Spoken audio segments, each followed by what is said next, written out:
پیچھے، جبریل پیچھے، میکائیل پیچھے، اسرافیل پیچھے، اسرائیل پیچھے، حتیٰ کہ سارے نبی پیچھے۔ جہاں سے میرے آقا صلی اللہ علیہ وسلم جہاں گئے وہاں کوئی بھی نہیں گیا،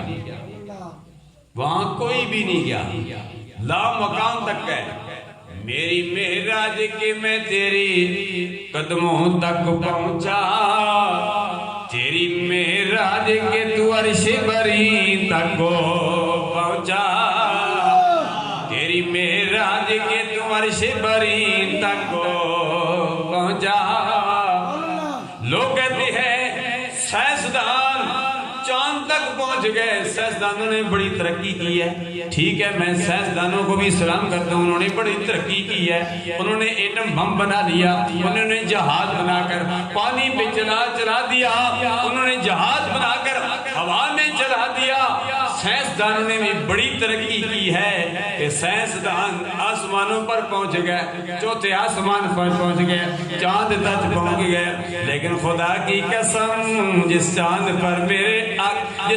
پر سائنسدان پہنچے وہ چاند میرے آقا کے قدموں میں آ گیا، وہ چاند میرے آقا کے قدموں میں آ گیا۔ اور جب میرے آقا عرش بری پر گئے، سورج بھی پیچھے رہ گیا، چاند بھی پیچھے رہ گیا،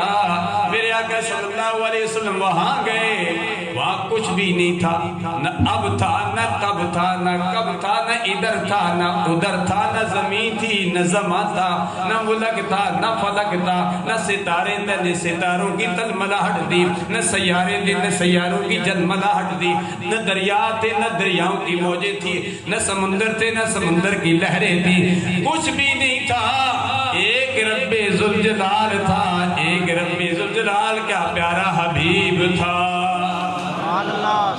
لوگ سوچ میں پڑ گئے کہ اللہ نے اپنے پیارے حبیب کو کیا دیا۔ کسی نے کہا یہ کہ اللہ نے اپنے پیارے حبیب کو اتنا علم دیا جتنا پچھلی آسمانی کتابوں میں ہے، اتنا علم دیا جتنا قرآن مجید میں ہے، اتنا علم دیا جتنا جبریل امین لا کے دیا۔ حقانی کہتا ہے یہ اتنے اتنے جتنے کتنے کی بحثی کہو، ہماری فکر کم ہے، ہماری عقل محدود ہے، ہماری فکر وہاں تک نہیں پہنچ سکتی جہاں تک میرے اور آپ کے آقا نامدار صلی اللہ علیہ وسلم پہنچے۔ صاف کہہ دو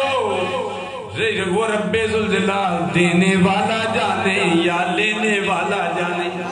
ہمیں تو اتنی خبر ہے یہ کھڑکی کی بجلی کا کڑکا تھا یا کہ صوت ہادی، عرب کی زمین جس نے ساری ہلا دی، جس نے ایک آنے واحد میں شرابیوں کو نوازی بنا دیا، ایک آنے واحد میں لوگ بچوں کو زندہ درگور کیا کرتے تھے، انہیں توبہ کر دی، ایک آنے واحد میں آپ نے انقلاب برپا کر دیا، اور معاشرے کے ہر فرد کو آپ نے حقوق دیے، چھوٹی بچی سے لے کر ماں ہے تو اس کو حقوق ملے اسلام میں، بیوی ہے تو اس کو حقوق، ہمشیرہ ہے تو اس کو حقوق، ماں ہے تو اس کو حقوق، ہر حوالے سے بیوی کے حوالے سے حقوق مل رہے ہیں۔